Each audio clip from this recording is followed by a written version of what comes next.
అందరికీ. సో ఇవాళ నేను మా ఆయన కోసం చికెన్ కోసం ఒక యూనిక్ రెసిపీ చేస్తున్నాను అనమాట. సో మీరు కూడా చూసేయండి. సో బేసికల్లీ మా ఆయనకి చికెన్ అంటే మస్తు ఇష్టం అనమాట. అన్ని నాన్ వెజ్ ఐటమ్స్తో కంపేర్ చేస్తే చికెన్ బాగా ఎంజాయ్ చేస్తాడు. సో అందుకే రొటీన్గా కాకుండా ఏమైనా డిఫరెంట్గా వెరైటీగా ట్రై చేద్దాము అనిపించింది నాకు. సో అందుకే ఎట్లని అలా నీకు మంచి చికెన్తో స్నాక్ చేసి పెడతా అని ఇక స్టార్ట్ చేసిన వండడం అయితే. సో చికెన్ తీసుకొని మంచిగా కడిగి అందులో తగినంత సాల్ట్ వేసుకోవాలి అండ్ తర్వాత కారం పొడి వేసుకోవాలి. సో మా ఇంట్లో కొద్దిగా స్పైస్ ఎక్కువనే తింటారు కాబట్టి కొంచెం మంచిగానే వేస్తున్నా కారం పొడి. అండ్ ఇప్పుడు తగినంత పసుపు వేసుకోవాలా. నాకు చికెన్ వండుడు ఇష్టం కానీ కడుగుడు అస్సలు ఇష్టం ఉండదు తెలుసా. సరే ఇప్పుడైతే అల్లం వెల్లుల్లి పేస్ట్ వేసుకున్నాను అనమాట. ఇది ఫ్రెష్గా అప్పుడప్పుడే నూరిన అల్లం వెల్లిగడ్డ పేస్ట్. ఆ రోజే మా అమ్మ నూరి పెట్టింది. అప్పుడే నూరిన పేస్ట్తోనే టేస్ట్ మంచిగా ఉంటుంది, మనము స్టోర్ చేసి పెట్టిన దానికన్నా మార్కెట్లకి కింద తెచ్చిన దానికన్నా కూడా.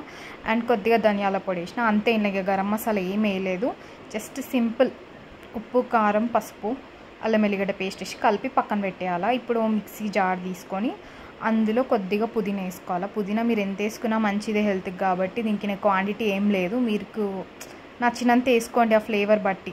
కొద్ది కరివేపాకు వేసుకున్న తర్వాత ఇక లవంగాలు, చిన్న దాల్చిన చెక్క ముక్క అండ్ ఇలాచి. అండ్ ఇందులో నేను 2 మిరియాలు కూడా యాడ్ చేసిన, మీకు చెప్పడం మర్చిపోయినా. సో ఒక్కసారి అట్లా మిక్సీ వేసుకోండి. నీకోసం చికెన్ ఫ్రై చేస్తున్నా. నాన్నకేం చేయట్లే, నీకు ఒక్కదానికే. నాన్న ఎత్తాడా? చేయకపోతే ఎంతైనా కూతుర్లకి నాన్నల మీద ఎక్కువ ఉంటుంది కదా. నా బిడ్డ కూడా చూడు ఏ తెచ్చినా అడుగుతుంది మరి నాన్నకి అని చెప్పి. అఫ్కోర్స్ నేను కూడా అంతే అనుకో. ఇక నేను కూడా మా డాడీ లోపల రాగానే నడు డాడీ ఒక వీడియో తీసుకుందామని చెప్పి పిలిచిన అనమాట. అండ్ మనం గ్రైండ్ చేసి పెట్టుకున్నాం కదా, అందులో కొద్దిగా పెరిగేసుకోవాలన్నమాట. సో సమ్మర్లో చికెన్ ఎట్లా మనం తినకుండా ఉండలేం, బట్ చికెన్ బాడీకి హీట్ అవుతుంది కదా. సో అందుకే వీలైనంత వరకు చికెన్ వండినప్పుడల్లా అందులో పెరుగైతే మిక్స్ చేసుకోండి. సో ఇప్పుడు పెరుగు వేసుకొని ఇట్లా మంచి పేస్ట్ వేసుకున్నాను అనమాట. ఆ పేస్ట్ అంతా ఇప్పుడు అందులో వేసేసిన. ఇప్పుడు అవన్నీ చికెన్కి బాగా పట్టేటట్టు మసాజ్ చేసుకోవాలన్నమాట. సో మసాజ్ చేసుకొని ఇక దాన్ని పక్కకు పెట్టేసిన కొంచెం సేపు.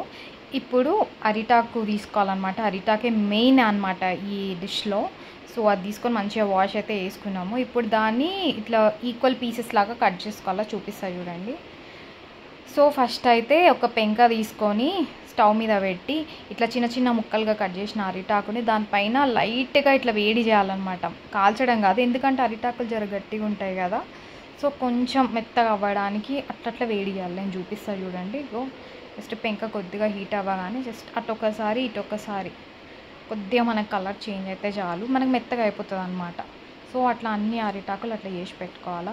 అరిటాకులో చాలా హెల్త్ ప్రాపర్టీస్ ఉంటాయి, డైజెషన్కి చాలా యూస్ఫుల్ అనమాట. అందుకే మనం ఎక్కడ భోజనం చేసినా కూడా అరిటాకులో భోజనం పెడతారు. సో మీరు ఎంత హెవీ ఫుడ్ తిన్నా ఈజీగా డైజెస్ట్ అయిపోతుంది. అండ్ ఇప్పుడు ఆ మెత్తగా చేసుకున్న అరిటాకులలో మనం ప్రిపేర్ చేసిన చికెన్ స్టఫ్ చేసుకోవాలన్నమాట. జనరల్గా మనం 1 hour మ్యారినేట్ చేసి మనం యాడ్ చేసినవన్నీ చికెన్కి బాగా బట్టి మనకి ఇట్లా వాటర్ ఉండదు అనమాట. నేను ఇక అప్పటిదప్పుడే అనుకున్న రెసిపీ కాబట్టి నేను హార్డ్లీ ఒక 5-10 minutes మ్యారినేట్ చేసిన అంతే. సో అయినా పర్వాలేదు, మనం దీన్ని మంచిగా ఉడికిస్తాం కాబట్టి మీకు అందులో ఉన్న వాటర్ అంతా చికెన్ పీల్ చేసుకుంటుంది. సో మనం అట్లా మూటలు కట్టి పెట్టుకోవాలన్నమాట. ఇదిగోండి జాగ్రత్తగా అట్లా కట్టి ఒక దారంతో మొత్తం చుట్టేసేయాలా. అంటే అందులో ఉన్న చికెన్ అస్సలు బయటకు కనిపించొద్దు, అట్లా నీట్గా చుట్టేసుకోవాలా. ఫస్ట్ టైం చేస్తున్నా కాబట్టి కొంచెం కష్టం అనిపించింది ఫస్ట్ మూట వేసేటప్పుడు, బట్ సెకండ్ మూట థర్డ్ మూట మాత్రం ఈజీగా వచ్చేసింది. మీకు చూడడానికి కష్టం అనిపిస్తుంది ఏమో కానీ చాలా ఈజీగా మూట కట్టేసుకోవచ్చు. బికాస్ అరిటాకుని మనం మెత్తగా వేసేస్తాం కదా, పెంక మీద అటు ఇటు కాల్చే వరకు చిన్న పొట్లంలానే రెడీ అయిపోతుంది, ఏదో పేపర్లో మూట కడుతున్న ఫీలింగే వస్తుంది మనకి. సో అట్లా నీట్గా మళ్ళీ కొద్దిగా చికెన్ వేసి ఎంత అరిటాకు కట్ చేసుకున్నామో చూసుకోండి, అలా సరిపోయినంతనే వేసుకోండి. హార్డ్లీ ఒక 5 to 6 pieces దాకా అయితే పడతాయి చిన్నవి అయితే. సో మంచిగా అట్లా పెట్టేసుకొని ఆ సైడ్ నుంచి ఏది బయటకు రాకుండా కరెక్ట్గా మూట కట్టుకోండి. నేను ఎందుకంటే అప్పుడే మ్యారినేట్ చేసిన పెరుగుతోటి కాబట్టి కొద్దిగా అట్లా వాటర్ బయటకు వస్తున్నట్టు అనిపిస్తుంది, కానీ మనం గట్టిగా మూట కట్టేస్తే చాలు మొత్తం అందులోనే ఉంటుంది. చూడండి ఎంత నీట్గా కట్టేసినామో మూటలు. అవి చూస్తుంటే మస్తు అనిపించింది నాకు, చిన్న చిన్న పొట్లాలు. ఇప్పుడు ఆ పొట్లాలని మనం మంచిగా కాల్చుకోవాలన్నమాట. సో ఒక నాన్ స్టిక్ ఏదైనా గిన్నె తీసుకొని అందులో ఒక 2 to 3 spoons ఆయిల్, ఎక్కువ అవసరం లేదు, జస్ట్ ఒక 2-3 spoons ఆయిల్ దాకా వేసుకోవాలంతే. అది మంచిగా వంట చేస్తున్న టైంకి గ్యాస్ అయిపోయింది అనమాట. ఇక మా ఆయన వచ్చిండు గ్యాస్ మారుస్తా అని చెప్పి. బయట మా మామ వాళ్ళ పిల్లలు మంచి టీవీ చూస్తున్నారు అనమాట. సో అందరు ఏం చూస్తున్నారు ఒక రౌండ్ వేసి వద్దామని హాల్లోకి వచ్చిన. ఎంతైనా కిచెన్లో ఎంత వేడి కదా ఈ సమ్మర్లో వంట చేయాలంటే. సో కొద్దిసేపు అట్లా హాల్లోకి వచ్చిన అనమాట. ఇక నందిని మా ఆయన కలిసి ఇక మారుస్తున్నారు గ్యాస్ని. బాగా కాగాలి. Yeah పెట్టేసిరు gas. ఇప్పుడు మన రెసిపీగా స్టార్ట్ చేద్దాము. సో ప్యాన్లో ఇంతకుముందు ఆయిల్ వేసి పెట్టుకున్నా కదా. యాక్చువల్లీ నేను అది పెట్టేసి వేడవుతుంది కావచ్చు అనుకున్నాం. చూస్తే అప్పుడు పొయ్యి వెలగలేదన్నమాట. అప్పుడు అర్థమైంది ఒక గ్యాస్ అయిపోయిందా అని. యా ఇప్పుడు ఫైనల్లీ గ్యాస్ పెట్టేసారు కాబట్టి ఇక మనం వంట స్టార్ట్ చేద్దాం. సో ఆ ప్యాన్లో ఆయిల్ వేసి పెట్టుకున్నాం కదా, అది కొద్దిగా వేడవగానే మెల్లమెల్లగా మన పొట్లాలు ఒక్కొక్కటి అట్లా పెట్టాలి జాగ్రత్తగా. పెట్టి ఇక మూత పెట్టేసేయండి. ఇక దాన్ని ఏం సతాయించొద్దు. ఒక 5 to 10 minutes దాకా దాన్ని అట్లనే వదిలేసేయండి. కొద్దిగా కొంచెం సేపు అయిన తర్వాత మీరు చూస్తే ఇగో ఇట్లా మంచిగా స్టీమ్ వచ్చి ఉంటుంది అనమాట. దాన్ని మెల్లగా డిస్టర్బ్ చేయకుండా ఇంకో వైపు టర్న్ చేసుకోండి జాగ్రత్తగా. అన్నీ మనం పొట్లాలు కట్టినాం కాబట్టి ఏం ఊడిపోదు, బట్ సేఫ్ సైడ్కి కొద్దిగా జాగ్రత్తగా హ్యాండిల్ చేయండి. అది మొత్తం కలర్ చేంజ్ అయిపోవాలి మనకు. ఆకుది అంతసేపు మగ్గియాలి, కానీ ఎక్కువ టైం ఏం పట్టదు బికాజ్ మనం అందులో పెట్టి మగ్గిస్తున్నాం కాబట్టి 15 minutesలో అయిపోతుంది చెప్పాలంటే. అటోసారి ఇటోసారి అట్లా మలుపుకొని మూత పెట్టేసేయండి. మా మామ వాళ్ళ పిల్లలు ఉండే వరకు ఇంట్లో మొత్తం ఒకటే లొల్లి లొల్లి తెలుసా. అసలు ఒక్క నిమిషం కూడా సైలెంట్గా లేకుండే. పిల్లలు ఉంటే ఎంత ఇల్లు జాతర లెక్కనే ఉంటుంది కదా. ఇక వాళ్ళకి తగ్గట్టు నా బిడ్డ కూడా. కానీ మంచి టైంపాస్ అయిపోయింది. వాళ్ళు యాక్చువల్లీ ఇప్పుడు వెళ్ళిపోయారు అనమాట. మస్తు బోర్ కొడుతుంది చెప్పాలంటే. వాళ్ళు ఉన్న రోజులు అసలు టైమే తెలియలేదు మాకు.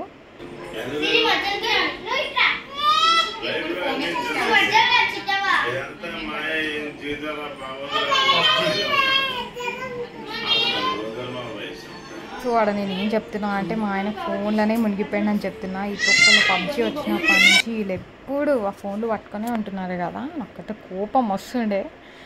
యా మా ఆయన మ్యాంగోస్ తీసుకొని వచ్చిన అనమాట. సో ఇవి ఎక్కడి నుంచి అంటే సుజిత్ వాళ్ళ మేనమామ వాళ్ళ దగ్గర నుంచి అనమాట. సో నాకు పెద్దనాన్న అవుతారు, వాళ్ళకి మామిడి తోట ఉంది. సో వాళ్ళు పంపించినారు. ఎంత స్వీట్ ఉన్నాయి తెలుసా మ్యాంగోస్. అస్సలు ఎంత కంట్రోల్ చేసుకుంటుండే నేను మ్యాంగోస్ తినొద్దు వేడవుతుంది బట్ ఇంత స్వీట్గా ఉంటే ఎట్లా ఎస్కేప్ అవ్వగలుగుతాం చెప్పండి. ఫుల్ ఎంజాయ్ చేసినాం. పిల్లలు అందరూ కూడా మస్తు తిన్నారు మ్యాంగోస్. అసలు చాలా అంటే చాలా టేస్టీగా ఉండే. ఒక్కటి కూడా ఇట్లా పుల్లగా ఉన్నట్లు లేదు తెలుసా, అన్నీ స్వీట్గా ఉండే. థ్యాంక్ యూ పెద్దనాన్న ఫర్ సెండింగ్ దిస్ మ్యాంగోస్. పెద్దనాన్న మంచిగా ఎవ్రీ ఇయర్ ఇట్లా స్వీట్ మ్యాంగోస్ పంపిస్తారు. తృప్తిగా తింటాం అసలు. ఇక్కడ కిచెన్లో నా చికెన్ ఏమవుతుందో చూద్దామని వచ్చిన. సో యా కరెక్ట్గానే రోస్ట్ అయింది. స్మెల్ మాత్రం అద్దరిపోయినట్టు వస్తుండే తెలుసా. ఇట్లా ఆవిరికి పెట్టినా కదా, మూత ఓపెన్ చేసే వరకు గప్పుమని వాసన వస్తుంటే నాకైతే ఆ వాసనకే నోరు ఊరుతుండే ఎప్పుడెప్పుడు దీన్ని ఓపెన్ చేయాలా అని. సో యా మళ్ళీ ఇంకా అటు ఇటు తిప్పుతున్నా. ఎట్లా అంటే మనకి అది కంప్లీట్ రోస్ట్ అయిపోవాలన్నమాట. ఆకులో ఉన్న మెడిసినల్ ప్రాపర్టీస్ అన్నీ చికెన్లో దిగిపోతాయి తెలుసా. సో ఇది చాలా హెల్తీ అండ్ టేస్టీ. మీరు ఇది ఎంత చికెన్ తిన్నా కూడా మీకు హెవీ అన్న ఫీలింగే రాదు తెలుసా. బికాస్ చెప్పాను కదా అరిటాకులో మంచి డైజెస్టివ్ ప్రాపర్టీస్ ఉంటాయని. సో దానివల్ల మీకు ఈజీగానే డైజెస్ట్ అయిపోతుంది. సో ఈ రెసిపీ నేను దేని చూసి ఇన్స్పైర్ అయినా అంటే నార్మల్గా ఇట్లా బొంగులో చికెన్ అలాంటివి చూస్తుంటాం కదా. సో నాకు అట్లా అనిపించింది అనమాట ఇట్లా వేసి ఎట్లుంటుంది అని. సో ఇది ఓన్ ఎక్స్పెరిమెంట్. సో ఈ కలర్ రావాలన్నమాట, ఇది ఎగ్జాక్ట్ కన్సిస్టెన్సీ. సో ఇట్లా ఈ కలర్లో ఉన్నప్పుడు మనం ఇక చికెన్ అయిపోయింది అని అర్థం. ఎందుకంటే నార్మల్గా అంటే మనం ముక్కు ఉడికిందా లేదా అని ఇట్లా నొక్కి చూడడమో ఏదో చేస్తాం కదా. ఇట్లా మొత్తం మనం స్టఫ్ చేసి పెట్టినప్పుడు మనకి ఎట్లా తెలవాలా. సో మొత్తం ఇక మనం ఆల్మోస్ట్ మిడిల్ సిమ్లో కాకుండా హై ఫ్లేమ్లో కాకుండా కొంచెం మీడియం ఫ్లేమ్లో పెట్టుకొని దీన్ని ఇట్లా కంప్లీట్ ఇట్లా రోస్ట్ చేసుకోవాలి. మీకు మొత్తం అట్లా కలర్ అంతా చేంజ్ అయిపోయిన తర్వాత అప్పుడు ఇక దానికి పక్కన ఉల్లిపాయలు, నిమ్మకాయ, పచ్చిమిర్చి ఇవన్నీ పెట్టుకొని ఇక గార్నిష్ చేసుకోవచ్చు. సో మేము మంచి ఉల్లిపాయ పచ్చిమిర్చి తింటాం అనమాట చికెన్తో పాటు. అందుకే ఇక అన్నీ వేసి తీసుకొని వస్తున్నాను నేను. యా ఫైనల్లీ రెసిపీ అయితే సక్సెస్ఫుల్గా కంప్లీట్ అయిపోయింది. ఇప్పుడు ఈ అద్భుతమైన డిష్ని టేస్ట్ చేయడానికి మా వాళ్ళంతా రెడీగా ఉన్నారు. సో అసలు ఎంత ఎగ్జైట్మెంట్ వస్తుందో తెలుసా ఆ పొట్లం ఓపెన్ చేయడానికి. ఎందుకంటే అది లోపల ఉడికిందా లేదా ఎట్లుంది అని అట్లా ఓపెన్ చేస్తుంటే మస్తు అనిపించింది. నేను అనుకున్నా కదా లోపల ఉడకపోతే వీడియో అసలు పెట్టొద్దు, ఉడికితేనే పెడతా అని ఫిక్స్ అయిపోయినా. యా అసలు చెప్పాలంటే ఎంత మెత్తగా ఉడికిందంటే అంత మెత్తగా ఉడికింది తెలుసా. నేను అస్సలు అనుకోలేదు ఇంత స్మూత్ ఉడుకుతుందని. ఇంకా మనం మామూలుగా వండిన దానికంటే కూడా ఇందులోనే బాగా కుక్ అయిపోయింది. అసలు చూడండి ఎంత యమ్మీగా ఉందో, మంచి కలర్ వచ్చింది కదా. అండ్ మోర్ ఓవర్ అసలు పచ్చి పచ్చి వాసన లాగా ఏం లేదు తెలుసా, మంచి టేస్ట్. ఇంకా మెయిన్ బనానా లీఫ్లో కుక్ చేయడం వల్ల దానికున్న అరోమా కూడా మనకి చికెన్కి వస్తుండే అనమాట. చూడండి ఎంత మెత్తగా ఉడికిపోయిందో. నిజంగా చెప్తున్నా మస్ట్ ట్రై డిష్ ఇది. చాలా అంటే చాలా బాగుంది. ఇది వండినప్పుడు కంపల్సరీ నన్ను గుర్తు చేసుకుంటారు ఎంత మంచి రెసిపీ అని చెప్పి. అండ్ ట్రస్ట్ మీ చెప్తున్నా కదా, మీరు ఎంత తిన్నా కూడా మీకు హెవీ ఫీలింగ్ అయితే రాదు, హ్యాపీగా తినేయచ్చు. సో యా మా ఆయనకి టేస్ట్ చూపిస్తున్నా ఫస్ట్. ఆయనకైతే చాలా నచ్చింది. He was so happy. ఎందుకంటే ఎప్పుడు చికెన్లో కొత్త ఎక్స్ప్లోర్ చేస్తుంటాడు అనమాట. కానీ ఎక్కువ బయట నుంచి ఆర్డర్ చేసుకుంటూ ఉంటాడు. సో ఊరికే ఏం బయట నుంచి నేనే చేసి పెడతా అని చేసిన అనమాట. అండ్ ఫైనల్లీ అది మంచి సక్సెస్ అయిపోయింది. అండ్ ఈవెన్ చిన్న పిల్లలు కూడా తినేలాగానే ఉంది. ఎందుకంటే నేను మనం ఎంత కారం వేసినా కూడా మనం ఇందులో పెట్టి కుక్ చేసే వరకు కొద్దిగా మైల్డ్ అయిపోయింది అనమాట మనకు కారము. సో అంత స్పైసీ ఉన్నట్టు ఏం అనిపించలేదు. సో అందుకే ఇక నా బిడ్డకు కూడా నచ్చేసింది ఐటమ్ అయితే. అంటే చేసి అలసిపోయినా కదా, ఇప్పుడు కూర్చొని ప్రశాంతంగా టేస్ట్ చేస్తున్నాను అనమాట. నేను నోట్లో పెట్టుకుంటే కరిగిపోతుండే తెలుసా చికెన్. అసలు నిజంగా చాలా అంటే చాలా బాగుంది. మీరు పక్కా ట్రై చేయండి. ఇప్పుడు మా మమ్మీకి కూడా టేస్ట్ చూపిద్దామని ఇక పిలిచిన. మా మమ్మీకి పాపం హెల్త్ బాగుంటలేదు ఈ మధ్య, ఇక రెస్ట్లోనే ఉంది. ఇక నేనే పిలిచి కొంచెం టేస్ట్ చేయని బలవంతంగా పెడితే ఇక తిన్నది. జనరల్గా మా మమ్మీ నాన్ వెజ్ లవర్ కాదనమాట. ఎక్కువ పూజలు చేస్తుంది కాబట్టి అస్సలు నాన్ వెజ్ ఇష్టపడదు ఎక్కువ. ఓన్లీ ఒక్క సండే ఒక్కరోజు తింటుంది. అది కూడా మేము ఫోర్స్ చేస్తే 1 or 2 పీసెస్కి మించి తినదు. బట్ ఆ రోజు తనకు కూడా మంచిగా నచ్చింది అనమాట. మేము అనుకుంటున్నాము మంచి స్టఫ్ లాగా ఉంది, ఏదైనా థమ్స్అప్ అని ఏదైనా డ్రింక్ తెచ్చుకొని అది తాగకుండా తింటే బాగుంటుంది అనుకొని ఇక అన్నీ ఆర్డర్ పెట్టేసుకున్నాం అనమాట. యా ఇక పిల్లలకు కూడా పెట్టినాము, వాళ్ళు కూడా మంచిగా ఎంజాయ్ చేసినారు. సో ఇదన్నమాట ఒక చిట్టి కుట్టి క్యూట్ వ్లాగ్ ఇది. సో ఎందుకో అట్లా కొత్త రెసిపీ కదా, మీ అందరికి కూడా చూపిద్దాం అనిపించింది. అందుకే ఇంకా అట్లా సడన్గా షూట్ చేసిన. యా మీరు కూడా ఈ రెసిపీ ట్రై చేస్తారని అనుకుంటా. Wait for my next video. ఓకేనా, బాయ్, టేక్ కేర్.